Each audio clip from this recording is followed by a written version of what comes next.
guys, Derek from Team Shift here with Kyser Rodriguez. And what'd you do? I got top 8 at the Rochester OTS this weekend. Okay, how many people were there? It was what, like 97, almost 100 people. Yeah. We had well over 90. It was crazy. We never get that many people for an OTS. So We shouldn't get that many for an OTS. not for an OTS. There was another OTS not too far from here. They only had like 40 something people. Yeah. It's crazy. But I'll just get into the deck.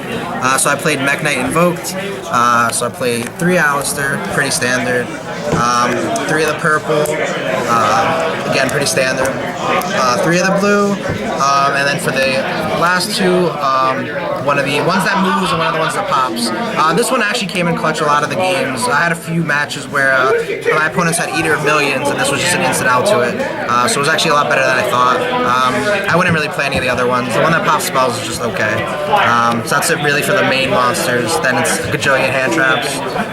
3 Ash, this is too good. 3 Ghost Ogre, again. 3 Cherries. Played 3 different targets in the extra deck for this. That was also really good. Did you ever, did you play against Magicians? Yeah, played against Magicians twice actually. Literally drew this against them both games. So that was pretty crazy. And then another one of the players I played against Zephyra used this against it thinking he was playing just Magicians. He still made plays anyways. But luckily, if I didn't have this, it would have just been a blowout. Then the 3 Gamma. This was actually just okay.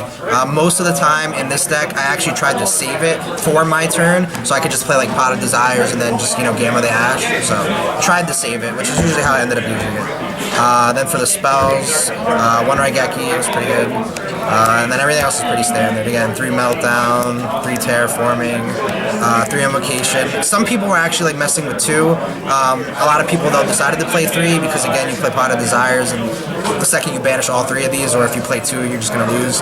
You need to have it. So definitely playing 3 was nice. Especially against a lot of the decks like Pendulum Magicians. If you have one of these in your hand versus 2, if you actually have the 2, they can negate the first one with Vortex, and then you just play another one, summon the fire one, and you just win. So it's pretty easy. So again, 3 Pot of Desires, and 3 Mind Control. This card was broken. I literally played against that whole Thunder King Ryo, Demise stun deck. Literally just won off of this card. I opened 2 of them, which was pretty sacky.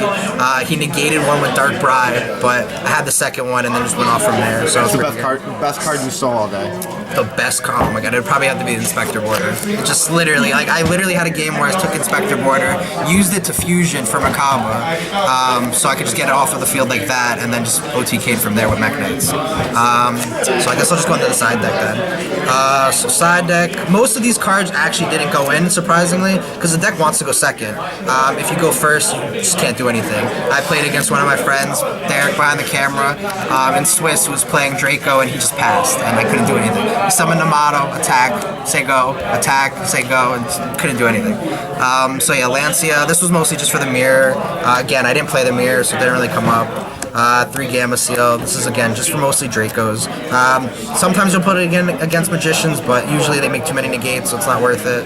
Then I played 2 Cosmic and 2 Chalice. I wanted cards that were good going first and second. So realistically, if you play someone and you win, a good player will make you go first because you can't do anything. But there were some people actually during the day that I would win and they would still go first. So I wanted cards that were good kind of first and second. Again, you could play this against Pendulums going first or second.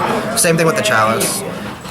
3 Evenly Matched. This card's broken. Surprisingly, I only used it I think once, and I should have lost that game, but my opponent just misplayed, unfortunately. And then 3 D-Barriers. That was mostly just first against Pendulums and the mirror. So, then for the extra deck, which is also pretty standard, for the Invokes, Elysium, never made this. The extra deck, you have tons of space, in all honesty, so 1 of the water.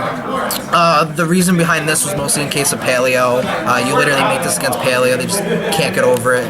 1 Raijin. Even though you don't play any wins, it's just good that if it pops up, if you draw a lot, you can make it, in case you just need to use it instead of the other ones, or for whatever reason your other invoked monsters get banished because of cherries or something. 2 Macabre. I never needed the 3rd. I think I literally only made the 2nd once, and that was because I linked with this to make another one for game. That's about it.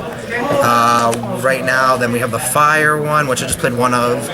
You never really make more than 1. I find that when you make this, you usually just win anyways, especially against Magicians. There's no way to stop the card, once it's summoned, obviously, so you can just win off of that. Then for the other cards, so for the links, Underclock. This card is amazing. You literally just win with this and this. You play this against magicians, you just win. The one Clara. This came clutch in the Inspector Border matchup. Again, you take like a Ryo, you make this, and then you link with it. Funny enough, when I made this, I couldn't link with it, so I had to take 2,000 to the face next turn. One Decode, I never really made it. One Saruja. In theory, with the mind control, it's good. Never came up though. Omega for the Gammas. Heliopolis. This is actually probably the best rank 8 to play. You literally just make it with 2 Mekk-Knights. Again, when you activate his effect, you have to see if they have a response. If they don't, just free cards. Are they all level 8? No, only the purple is an 8 and the one that moves. So realistically, you summon the blue to get cards to your hand so that you can use this with them. And then you can just get them off the field and then just do that.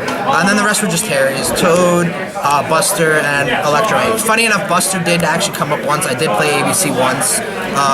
And then the cherries did come clutch in that game. But besides that, like I never played Paleo, and then again I used this, like I said, probably like twice against the one Pendulum player. I got to resolve the cherries twice. So yeah, it was pretty good overall. I wouldn't really make any changes to the deck. I think the deck overall is pretty solid. It's pretty good to play. It definitely needs a way to go first though. I think if anything you should side more heavily for going first. Because again, a good player is going to make you go first. And like from my tournament, if you go first, you just really can't do anything. But yeah, it was a pretty fun event. Shout outs to Team Shiv, best team right there. So yeah, it's a pretty good event. So. All right, what's the next one you're going to? Memphis. Memphis? Going to YCS Memphis, going to Jersey, going to NAT, all these events. So hopefully get my invite at this YCS finally. So. We'll get some tops too. Some tops, eh? All right, thank you.